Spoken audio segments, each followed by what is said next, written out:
Queridos irmãos e irmãs, a liturgia de hoje, nesse aglomerado de palavras que nós ouvíamos, ela nos traz uma mensagem que se encontra nas entrelinhas.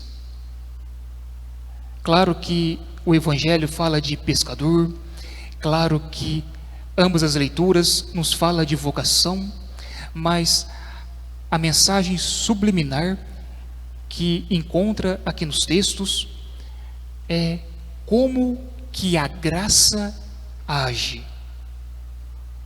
É isso que nós víamos na segunda leitura. Paulo dizendo que, por último, apareceu Jesus a ele. E talvez nós já podemos nos colocar em pergunta: e Jesus, como que a mim ele se apresentou? No estado de vida que eu me encontro, do jeito que eu sou, na minha família, a mim, sacerdote, ou aquele que está lá fora que parece que é um indigente.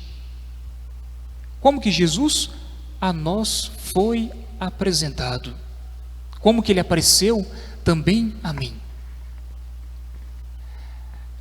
No primeiro número do Catecismo da Igreja Católica, ele vai dizer que todo homem, todo ser vivo, ele tem a chance de conhecer Deus. E por que que o homem conhece Deus? Por uma razão muito simples. Ele conhece a Deus porque o coração do ser é dilatado, é largo, é aberto. Mas talvez no nosso dia a dia, nos nossos afazeres, tantas coisas ocupam o nosso coração. Talvez tantas coisas, elas tomam lugar de Deus. É claro que uma pregação, ela fala sobre a graça. É claro que um filme cristão nos mostra como age a graça. É claro, se nós lermos um livro bom, um livro de espiritualidade, ou de um teólogo renomado, ele nos fala da graça. A graça, ela age, mas ela só age interiormente.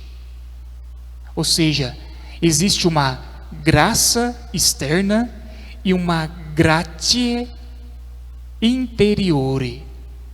Uma graça no interior. Então, para que eu saiba, para que eu entenda, para que eu viva aquele sacramento que tem eficácia, sim, o sacramento tem eficácia, mas para que aquele sacramento tenha valia na minha vida, se eu não tiver a disposição, nada acontece. Então é necessário que o externo fale, sim, mas é necessário que o interior ressoe. E é isso que nós víamos Jesus ali na margem daquele lago de Genezaré, naquele lago da Galileia, ou naquele lago de Tiberíades. Ele recebe esses três nomes. Então notem que o Evangelho, ele é uma particularidade de Lucas, porque aqui tem muitas nuances, e nós veremos, não todas, mas algumas mais importantes. Mas Marcos, Lucas nos apresenta esse Evangelho de maneira assim, sucinta, de maneira objetiva, mas nos apresenta o Evangelho. João nos fala desse Evangelho. João usa o termo de mar ou de lago de Tiberíades, porque o reinado que estava imperando na época era Tibério, o imperador Tibério. Mas enfim, Lucas nos fala então detalhes que salta ou deveria saltar aos nossos olhos.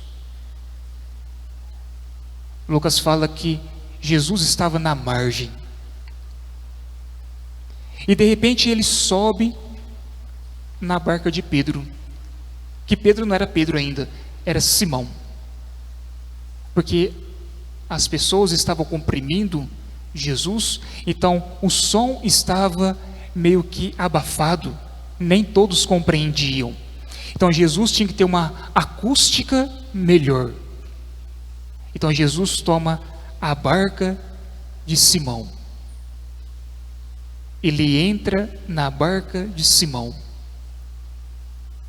Na sua e na minha vida, você permite que Jesus entre na sua barca para que ele dialogue, para que ele ensine, para que ele fale, te doutrine? Você permite? Está permitindo Jesus entrar?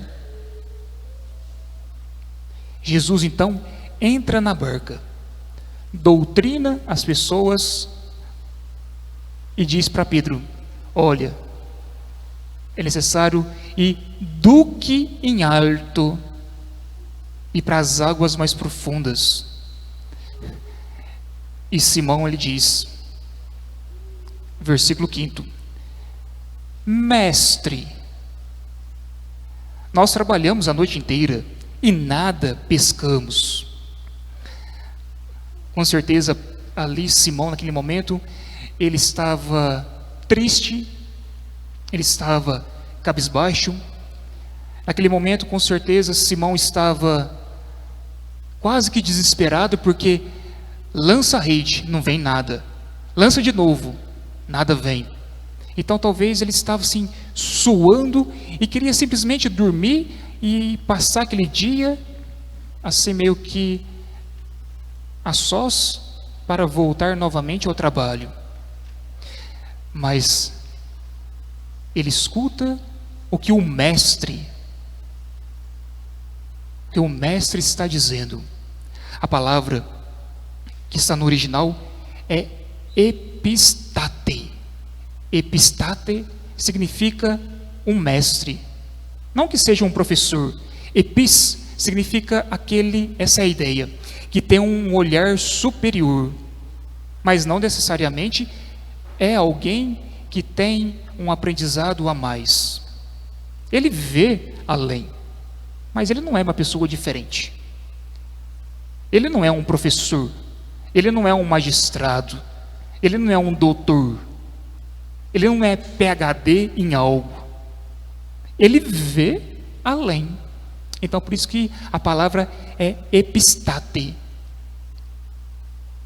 E aí Pedro diz: em atenção à sua palavra, rematua. Uma palavra que tem força, uma palavra que tem eficácia. Em atenção à sua palavra, eu irei. E Pedro foi. Naquele momento, Simão, ele escutou a palavra do Senhor, essa rematua. E naquele momento, então os peixes vieram.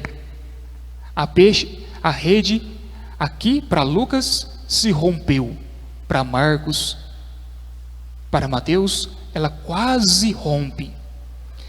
Enfim, aí naquele momento que a rede fez essa nuance, que nos deu essa alegria, aí Simão, ele muda a palavra, versículo 8, ele diz assim: Senhor, olha, era a palavra epistate, mestre. Depois que ele viu o milagre, ele muda a concepção. Ele diz Kyrios, Senhor.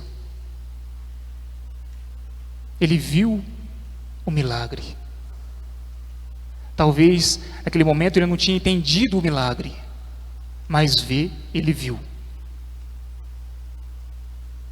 E porque ele viu, então ele disse: olha, afasta-se de mim, eu sou pecador. Talvez, sem querer corrigir a fala de Pedro, né? Mas talvez Simão deveria dizer assim: Senhor, eu afastei de ti porque me entreguei ao pecado. Talvez nós que aqui estamos, nós estamos afastados do Senhor porque nós fizemos do pecado um projeto de vida. É isso que nós vimos na primeira leitura. Uma semelhança e uma diferença. Parece contraditório, né? Mas uma diferença porque Isaías, ele não estava no seu trabalho, ele estava no templo. A visão que ele teve foi de serafins, e serafins que diziam: Santo, Santo, Santo. Aquilo que nós dizemos em cada Santa Missa. Aquilo que provavelmente, ao meu conhecimento, até onde eu sei, os ritos orientais falam sempre Santo, Santo, Santo, Santo. Esse superlativo a Deus. Isaías, então, ele iguala a Simão, porque ele vê Deus, e difere de Simão, porque ele está no templo. Simão está no trabalho. Existe um filósofo, Aristóteles, ele vai dizer que a abelha, é que nós já vamos aplicando na nossa vida, né? A abelha, quando ela encontra uma flor, ela tira o néctar, mas ela tira o alimento para ela sem murchar a flor. Não danifica a flor permanece do mesmo jeito, mas ela tirou algo. Agora a vocação, ela não tira algo, ela aperfeiçoa algo. Então, quando nós fazemos assim um olhar, não somente um olhar dos olhos, mas o olhar do coração, quando nós nos aproximamos de Deus, Ele não nos tira da nossa vida, sei lá, você que é casado, você que tem um trabalho, você que é mãe, que é pai, ou eu que sou um padre, o estado de vida permanece, mas ele aperfeiçoa. Independente da situação que nós nos encontramos, se nós vivemos a vocação, ela nos conduz para Deus. É que talvez no dia de hoje, na sociedade odierna, as pessoas, elas assim, interpretam mal o que é uma vocação. Essa pessoa diz assim: qual é a sua vocação? Ah, minha vocação é o matrimônio.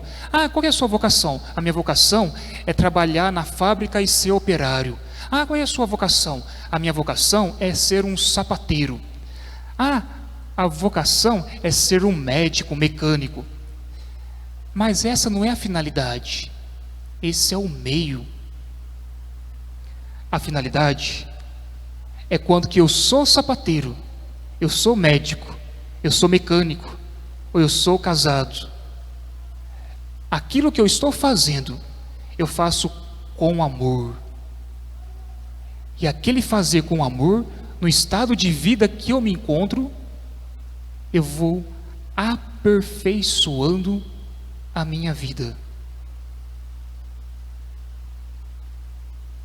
É isso que Paulo, um pouco mais tarde, ele vai dizer aos Filipenses.